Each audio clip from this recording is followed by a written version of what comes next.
Against those who say that demons govern human affairs, and who are displeased at the chastisement of God, and are offended at the prosperity of the wicked and the hardships of the just. I indeed was hoping that from the continuance of my discourse, you would have had a surfeit of my words, but I see that the contrary is happening, that no surfeit is taking place from this continuance, but that your desire is increased, that an addition is made not to your satiety, but to your pleasure, that the same thing is happening which the winebibbers at heathen drinking bouts experience, for the more they pour down unmixed wine, so much the rather they kindle their thirst, and in your case the more teaching we inculcate, so much the rather do we kindle your desire, we make your longing greater, your love for it the stronger. On this account, although I am conscious of extreme poverty, I do not cease to imitate the ostentatious among entertainers, both setting before you my table continuously, and placing on it the cup of my teaching, filled full, for I see that after having drunk it all, you retire again thirsting. And this indeed has become evident during the whole time, but especially since the last Lord's Day, for that ye partake of the divine oracles insatiably, that day particularly shewed, whereon I discoursed about the unlawfulness of speaking ill one of another, when I furnished you with a sure subject for self-accusation, suggesting that you should speak ill of your own sins, but should not busy yourselves about those of other people, when I brought forward the saints as accusing themselves.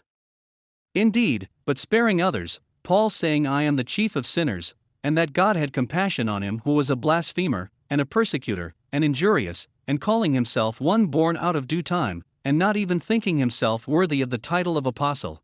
Peter saying depart from me because I am a sinful man, Matthew styling himself a publican even in the days of his apostleship, David crying out and saying my iniquities have gone over my head, and as a heavy burden have been burdensome to me, and Isaiah lamenting and bewailing I am unclean, and have unclean lips, the 3 children in the furnace of fire, confessing and saying that they have sinned and transgressed, and have not kept the commandments of God. Daniel again makes the same lamentation. When after the enumeration of these saints, I called their accusers flies, and introduced the right reason for the comparison, saying that just as they fasten themselves upon the wounds of others, so also the accusers bite at other people's sins, collecting disease therefrom for their acquaintance, and those who do the opposite, I designated bees, not gathering together diseases, but building honeycombs with the greatest devotion, and so flying to the meadow of the virtue of the saint, then. Accordingly then ye shewed your insatiable longing. For when my discourse was extended to some length, yet to an interminable length, such as never was, many indeed expected that your eagerness would be quenched by the abundance of what was said. But the contrary happened. For your heart was the rather warmed, your desire was the rather kindled, and whence was this evident? The acclamations at least which took place at the end were greater, and the shouts more clear, and the same thing took place as at the forge.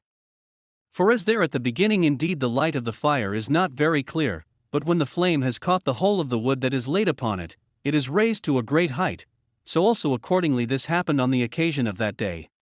At the beginning indeed, this assembly was not vehemently stirred by me.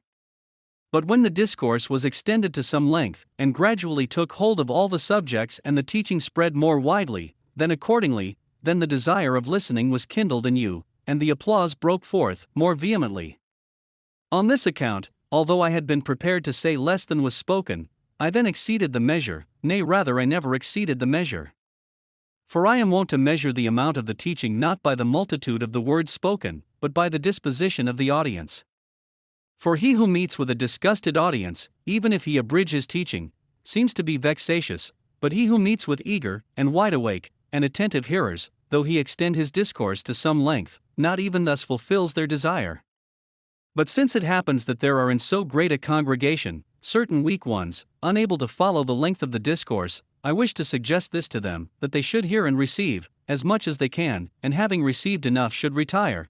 There is no one who forbids, or compels them to remain beyond their natural strength. Let them not however necessitate the abridgment of the discourse before the time and the proper hours. Thou art replete, but thy brother still hungers. Thou art drunk with the multitude of the things spoken, but thy brother is still thirsty. Let him then not distress thy weakness, compelling thee to receive more than thine own power allows, nor do thou vex his zeal by preventing him from receiving all that he can take in. This also happens at secular feasts. Some indeed are more quickly satisfied, some more tardily, and neither do these blame those, nor do they condemn these. But there indeed to withdraw more quickly is praiseworthy, but here to withdraw more quickly is not praiseworthy, but excusable. There to leave off more slowly is culpable and faulty, here to withdraw more tardily brings the greatest commendation and good report. Pray, why is this? Because there indeed the tardiness arises from greediness, but here the endurance and patience are made up of spiritual desire and divine longing. But enough of preamble. And we will proceed hereupon to that business which remained over to us from that day. What then was that which was then spoken? That all men had one speech, just as also they had one nature, and no one was different in speech or in tongue. Whence then comes so great a distinction in speech? From the carelessness of those who received the gift of both of which matters we then spoke, shewing both the loving kindness of the master through this unity of speech, and the senselessness of the servants through their distinction of speech.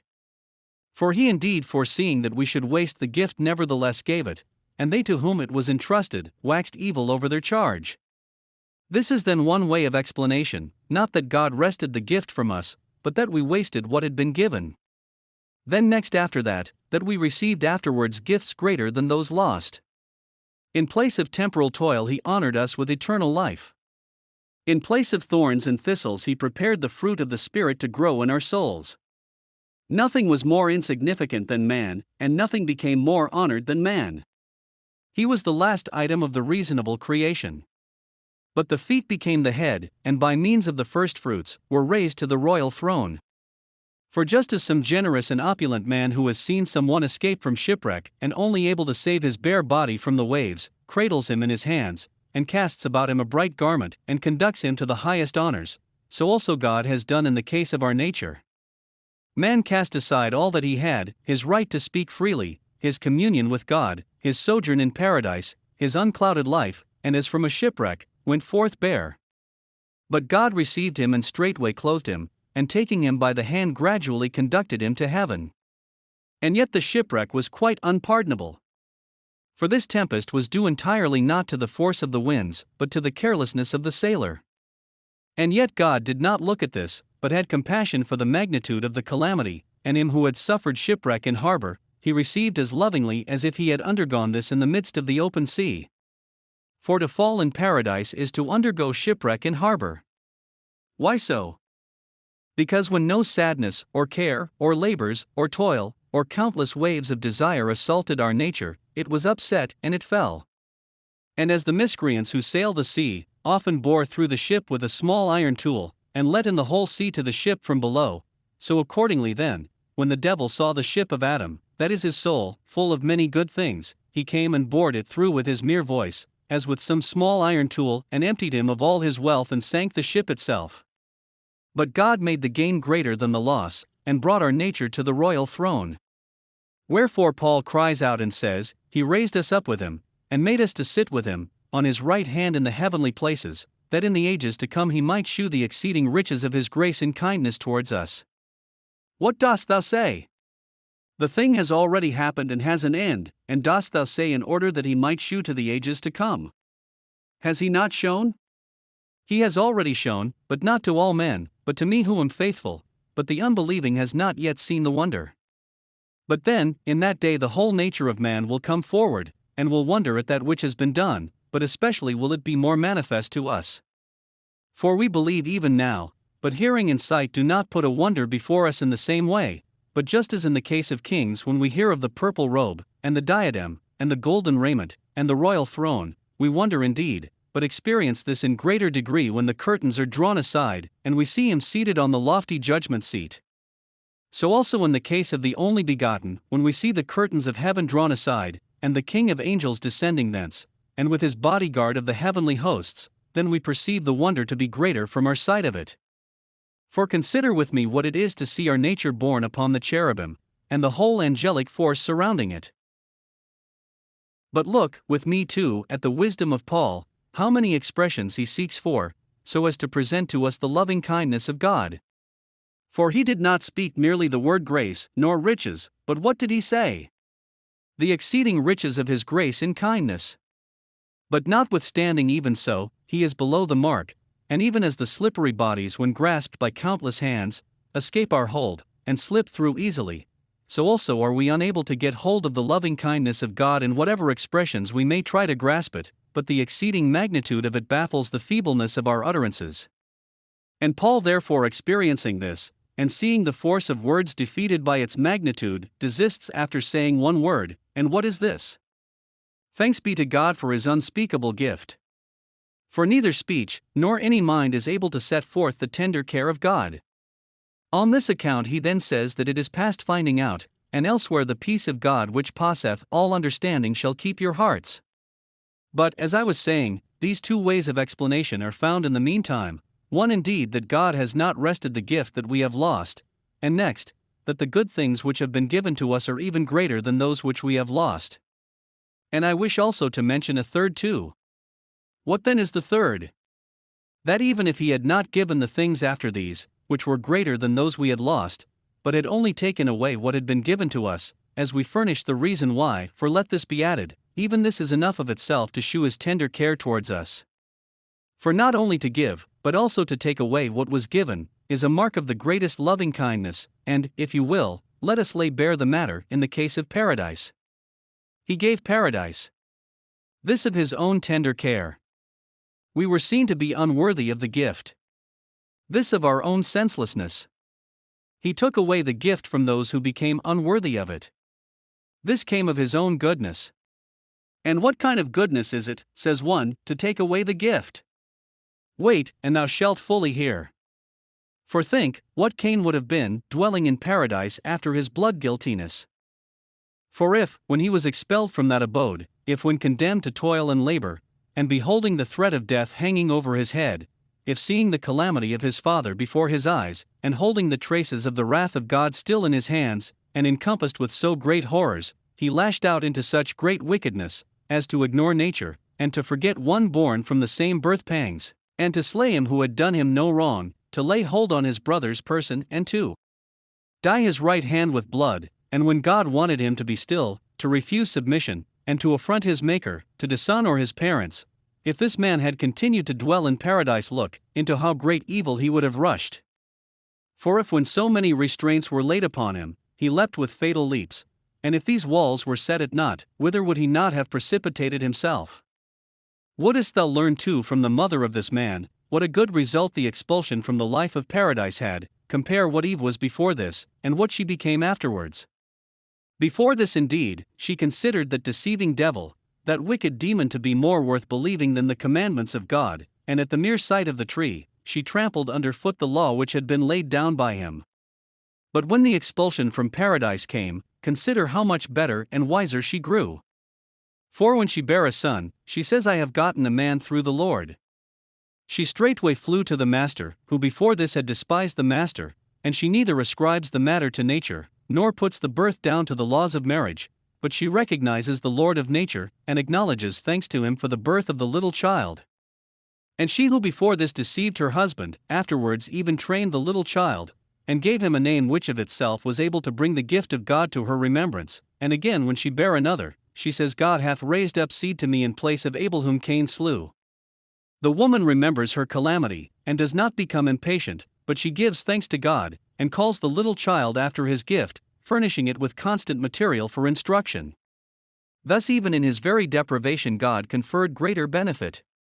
The woman suffered expulsion from paradise, but by means of her rejection she was led to a knowledge of God, so that she found a greater thing than she lost. And if it were profitable, says one, to suffer expulsion from paradise, for what cause did God give paradise at the beginning? This turned out profitably to man, on account of our carelessness, since, if at least, they had taken heed to themselves, and had acknowledged their master, and had known how to be self-restrained, and to keep within bounds, they would have remained in honor. But when they treated the gifts which had been given them with insolence, then it became profitable that they should be ejected. For what cause then did God give it first? In order that he might shew forth his own loving kindness, and because he himself was prepared to bring us even to greater honor.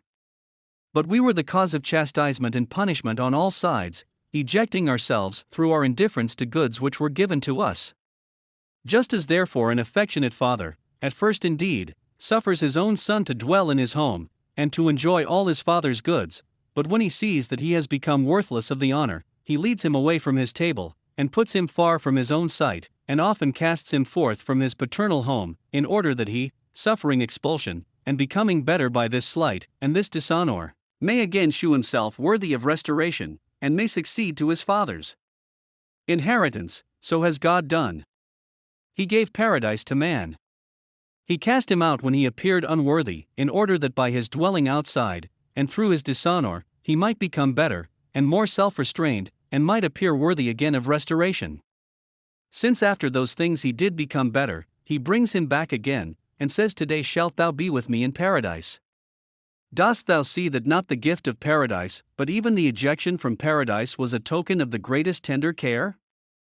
For had he not suffered expulsion from paradise, he would not again have appeared worthy of paradise. This argument therefore let us maintain throughout, and let us apply it to the case of the subject lying before us. God gave a speech common to all. This is part of his loving kindness to men. They did not use the gift rightly, but they lapsed to utter folly. He took away again that which had been given. For if when they had one speech, they fell into so great folly, as to wish to build a tower to heaven, had they not immediately been chastised, would they not have desired to lay hold on the height of heaven itself? For why? If indeed that were impossible for them, yet notwithstanding their impious thoughts are made out from their plan. All which things God foresaw, and since they did not use their oneness of speech rightly, he rightly divided them by difference of speech. And see with me his loving kindness. Behold, saith he, they all have one speech, and this they have begun to do. For what reason did he not at once proceed to the division of tongues, but first of all defend himself, as if about to be judged in a law court? And yet at least no one can say to him, Why hast thou thus done? Yea, he is at liberty to do all things as he wills. But still as one about to give account, he thus sets up a defense, teaching us to be gentle and loving. For if the master defends himself to his servants, even when they have done him this wrong, much more ought we to defend ourselves to one another, even if we are wrong to the highest degree. See at least how he defends himself. Behold, they have all one mouth and one speech, saith he, and this they have begun to do, as if he said, Let no one accuse me of this when he sees the division of tongues. Let no one consider that this difference of speech was made over to men from the beginning. Behold, they all have one mouth and one speech. But they did not use the gift aright. And in order that thou mayest understand that he does not chastise for what has taken place so much as he provides for improvement in the future, hear the sequel, and now none of all the things will fail them, which they set on foot to do. Now what he says, is of such a kind as this. If they do not pay the penalty now, and be restrained from the very root of their sins, they will never cease from wickedness. For this is what none of the things will fail them which they set on foot to do means, as if he said, and they will add other deeds yet more monstrous. For such a thing is wickedness, if when it is taken a start it be not hindered, as fire catching wood, so it rises to an unspeakable height. Dost thou see that the deprivation of oneness of speech was a work of much loving kindness? He inflicted difference of speech upon them, in order that they might not fall into greater wickedness. Hold fast this argument then with me, and let it ever be fixed and immovable in your minds, that not only when he confers benefits, but even when he chastises, God is good and loving. For even his chastisements and his punishments are the greatest part of his beneficence, the greatest form of his providence. Whenever therefore thou sayest that famines have taken place, and pestilences, and drought, and immoderate rains, and irregularities in the atmosphere, or any other of the things which chasten human nature, be not distressed, nor be despondent, but worship him who caused them, marvel at him for his tender care. For he who does these things is such that he even chastens the body that the soul may become sound. Then does God these things, saith one? God does these things, and even if the whole city, nay even if the whole universe were here, I will not shrink from saying this. Would that my voice were clearer than a trumpet, and that it were possible to stand in a lofty place, and to cry aloud to all men, and to testify that God does these things. I do not say these things in arrogance, but I have the prophets standing at my side, crying and saying, There is no evil in the city which the Lord hath not done. Now evil is an ambiguous term, and I wish that you shall learn the exact meaning of each expression, in order that on account of ambiguity you may not confound the nature of the things, and fall into blasphemy. There is then evil, which is really evil, fornication, adultery, covetousness, and the countless dreadful things, which are worthy of the utmost reproach and punishment. Again there is evil, which rather is not evil but is called so, famine, pestilence, death, disease, and others of a like kind. For these would not be evils. On this account I said they are called so only. Why then? Because, were they evils, they would not have become the sources of good to us, chastening our pride, goading our sloth, and leading us on to zeal, making us more attentive. For when, saith one, he slew them, then they sought him, and they returned, and came early to God. He calls this evil therefore which chastens them, which makes them purer, which renders them more zealous, which leads them on to love of wisdom, not that which comes under suspicion, and is worthy of reproach, for that is not a work of God, but an invention of our own will, but this is for the destruction of the other. He calls then by the name of evil the affliction, which arises from our punishment, thus naming it not in regard to its own nature, but according to that view which men take of it. For since we are accustomed to call by the name of evil, not only thefts and adulteries, but also calamities, so he has called the matter, according to the estimate of mankind. This then is that which the prophet saith, there is no evil in the city which the Lord hath not done. This too by means of Isaiah God has made clear, saying, I am God who maketh peace and createth evil, again naming calamities evils. This evil also Christ hints at, thus saying to the disciples, sufficient for the day is the evil thereof, that is to say the affliction, the misery. It is manifest then on all sides, that he here calls punishment evil, and himself brings these upon us, affording us the greatest view of his providence. For the physician is not only to be commended when he leads forth the patient into gardens and meadows, nor even into baths and pools of water, nor yet when he sets before him a well-furnished table, but when he orders him to remain without food, when he oppresses him with hunger and lays him low with thirst, confines him to his bed, both making his house a prison, and depriving him of the very light, and shadowing his room on all sides with curtains, and when he cuts, and when he cauterizes, and when he brings his bitter medicines, he is equally a physician. How is it not then preposterous to call him a physician, who does so many evil things, but to blaspheme God, if at any time he doeth one of these things, if he bring on either famine or death, and to reject his providence over all? And yet he is the only true physician both of souls and bodies. On this account he often seizes this nature of ours wantoning in prosperity, and traveling with a fever of sins, and by want, and hunger, and death and other calamities, and the rest of the medicines of which he knows, frees us from diseases. But the poor alone feel hunger, says one.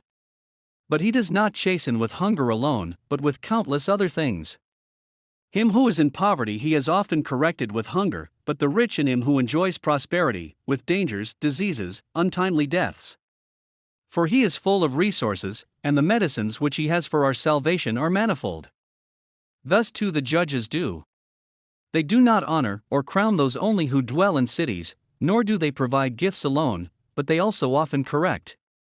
On this account both the sword is sharpened by them, and tortures are prepared, both the wheel and the stocks, and the executioners, and countless other forms of chastisement. That which the executioner is to the judges, famine is to God as an executioner correcting us and leading us away from vice. This too, it is possible to see in the case of the husbandman. They do not then only protect the root of the vine, nor hedge it round, but prune it, and lop off many of the branches. On this account not only have they a hoe, but a sickle too, suitable for cutting, yet notwithstanding we do not find fault with them, but then above all we admire them, when we see them cutting off much that is unserviceable, so as through the rejection of what is superfluous to afford great security to that which remains. How is it not then preposterous, that we should thus approve of a father indeed, and a physician, and a judge, and a husbandman, and should neither blame nor censure him who casts his son out of his house, nor the physician who puts his patient to torture, nor the judge who corrects, nor the husbandman who prunes, but that we should blame and smite with countless accusations God, if he would at any time raise us up, when we are as it were besotted through the great drunkenness which comes of wickedness? How great madness would it not be, not even to allow God a share of the same self-justification, of which we allow our fellow servants a share? Fearing these things for them who reproach God, I speak now, in order that they may not kick against the pricks, and cover their own feet with blood, that they may not throw stones to heaven and receive wounds on their own head. But I have somewhat else far beyond this to say. For omitting to ask, I say this by way of concession, if God took from us to our profit. I only say this, that if he took what had been given, not even thus could anyone be able to reproach him.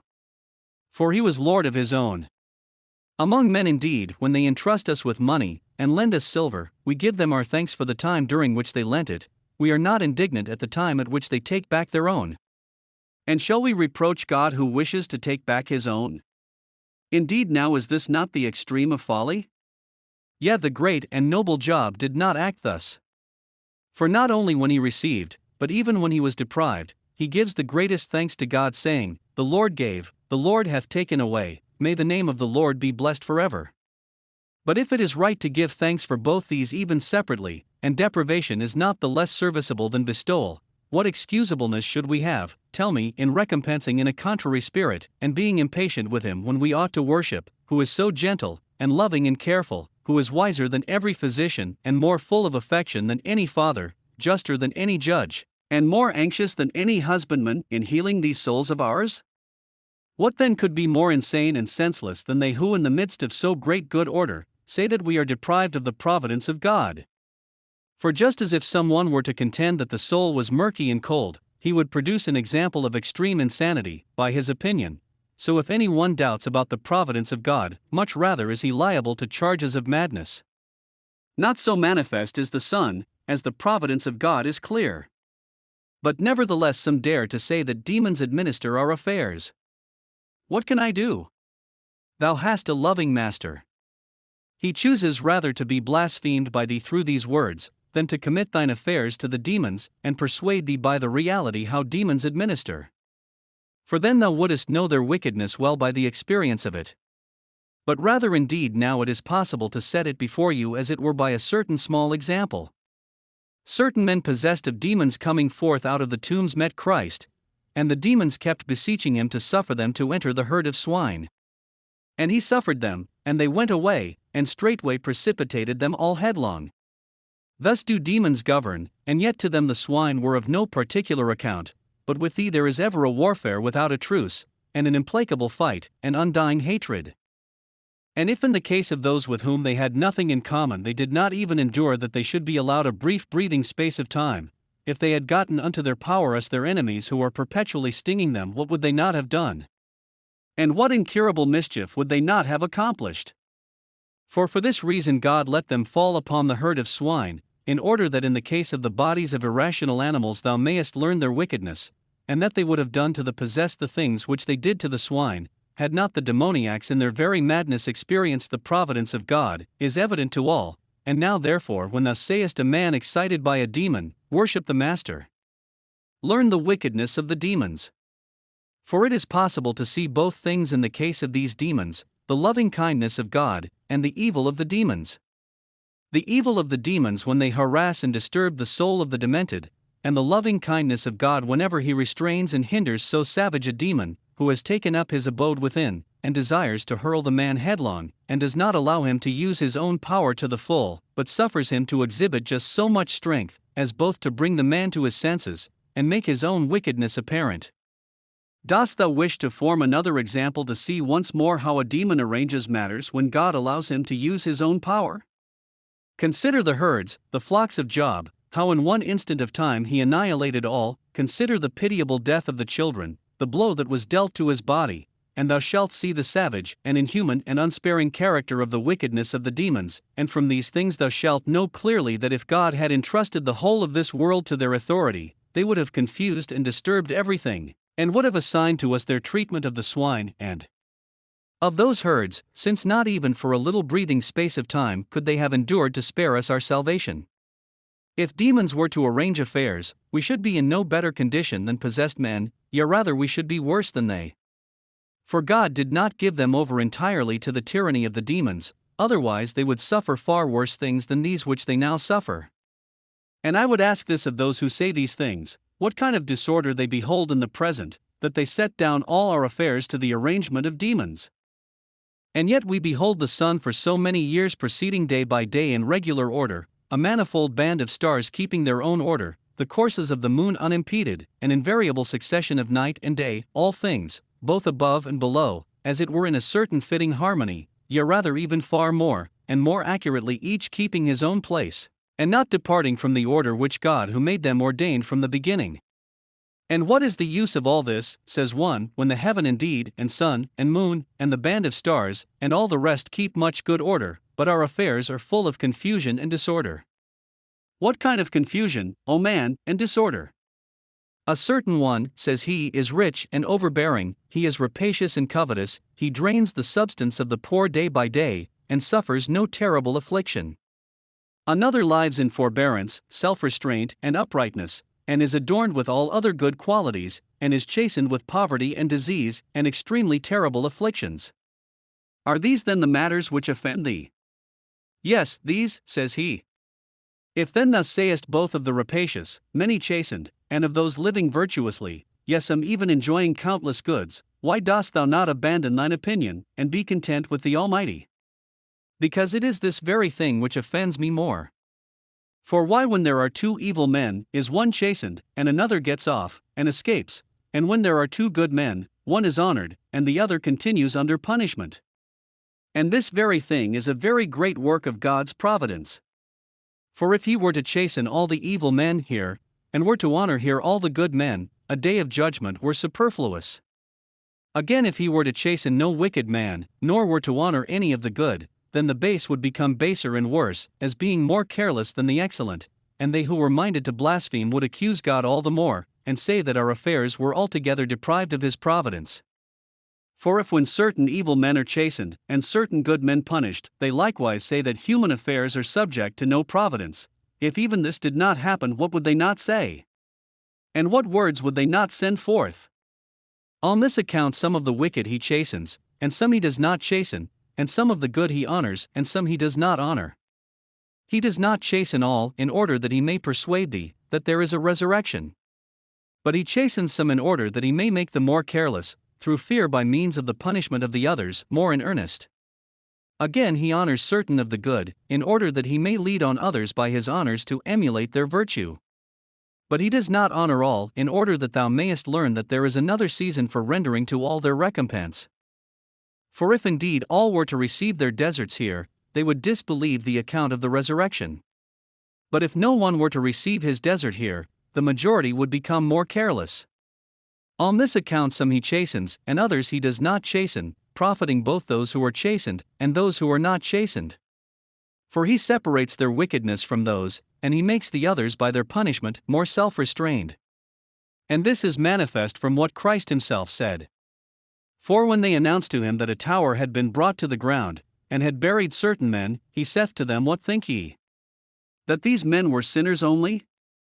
I say to you, nay, but if ye do not repent, ye also shall suffer the same thing. Dost thou see how those perished on account of their sin, and the rest did not escape on account of their righteousness, but in order that they might become better by the punishment of the others? Were not then the chastened unjustly dealt with, says one? For they could without being chastened themselves become better by the punishment of others. But if he had known that they would become better from penitence, God would not have chastened them. For if when he foresaw that many would profit nothing from his long suffering, he nevertheless bears with them, with much tolerance, fulfilling his own part, and affording them an opportunity of coming out of their own senselessness to their sober senses one day, how could he deprive those who were about to become better from the punishment of others, of the benefit of repentance? So that they are in no way unjustly treated, both their evil being cut off by their punishment, and their chastening is to be lighter there, because they suffered here beforehand. Again, they who were not chastened are in no way unjustly treated, for it was possible for them, had they wished, to have used the long suffering of God to accomplish a most excellent change, and wondering at his tolerance, to have become ashamed at his exceeding forbearance, and one day to have gone over to virtue, and to have gained their own salvation by the punishment of others. But if they remain in wickedness, God is not to blame, who on this account was long suffering, that he might recover them, but they are unworthy of pardon, who did not rightly use the long suffering of God, and it is not only possible to use this argument as a reason why all the wicked are not chastened here, but another also not less than this. Of what kind then is this? That if God brought upon all the chastenings which their sins deserved, our race would have been carried off, and would have failed to come down to posterity. And in order that thou mayest learn that this is true, hear the prophet saying, If thou observest iniquity, O Lord, who shall stand? And if it seems good to thee to investigate this saying, leaving the accurate inquiry into the life of each, alone, for it is not possible even to know all that has been accomplished by each man, let us bring forward those sins which all, without contradiction, commit, and from these it will be plain and manifest to us, that if we were chastened for each of our sins, we should long ago have perished. He who has called his brother fool, is liable to the hell of fire, saith he. Is there then any one of us who has never sinned this sin? What then? Ought he to be straightway carried off? Therefore we should have been all carried off and would have disappeared, long ago, indeed very long ago. Again he who swears, saith he, even if he fulfill his oath, doeth the works of the wicked one. Who is there then, who has not sworn? Yea rather who is there who has never sworn falsely? He who looketh on a woman, saith he, with unchaste eyes, is wholly an adulterer, and of this sin any one would find many guilty. When then these acknowledged sins are such and so insufferable, and each of these of itself brings upon us inevitable chastisement, if we were to reckon up the secret sins committed by us, then we shall see especially that the providence of God does not bring upon us punishment for each sin. So that when thou sayest any one rapacious, covetous, and not chastened, then do thou unfold thine own conscience, reckon up thine own life, go over the sins which have been committed, and thou shalt learn rightly that in thine own case first, it is not expedient to be chastened for each of thy sins, for on this account the majority make reckless utterances, since they do not look on their own case before that of others, but we all leaving our own alone, examine that of the rest. But let us no longer do this, but the reverse, and if thou sayest any righteous man chastened, remember Job, for if any one be righteous, he will not be more righteous than that man, nor within a small distance of approaching him. And if he suffer countless ills, he has not yet suffered so much as that man. Taking this then into thy mind, cease charging the master, learning that it is not by way of deserting him does God let such an one suffer ill, but through desire to crown him, and make him more distinguished. And if thou sayest a sinner punished, remember the paralytic who passed 38 years on his bed. For that man was delivered over then to that disease through sin, hear Christ saying, Behold, thou art made whole, sin no more lest a worse thing happen to thee. For either when we are chastened, we pay the penalty of our sins, or else we receive the occasion of crowning if, when we live in rectitude, we suffer ill.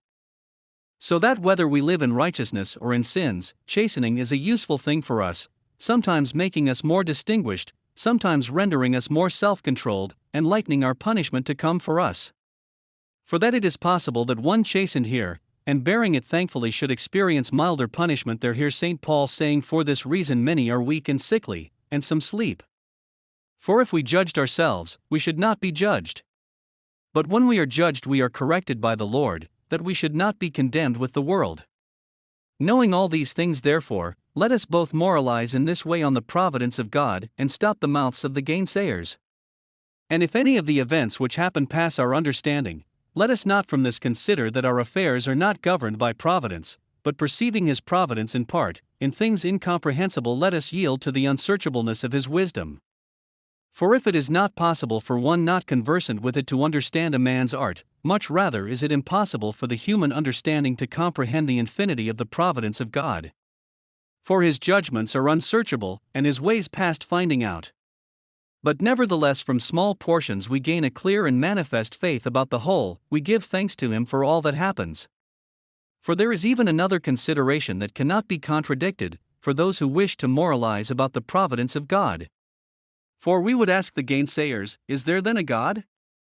And if they should say there is not, let us not answer them. For just as it is worthless to answer madmen, so too those who say there is no God. For if a ship having few sailors and passengers would not be conducted safely for 1 mile even, without the hand which guides it, much more, such a world as this, having so many persons in it, composed of different elements, would not have continued so long a time, were there not a certain providence presiding over it, both governing and continually maintaining this whole fabric, and if in shame, through the common opinion of all men, and the experience of affairs, they confess that there is a God, let us say this to them. If there is a God, as indeed there is, it follows that he is just, for if he is not just, neither is he God, and if he is just, he recompenses to each according to their desert.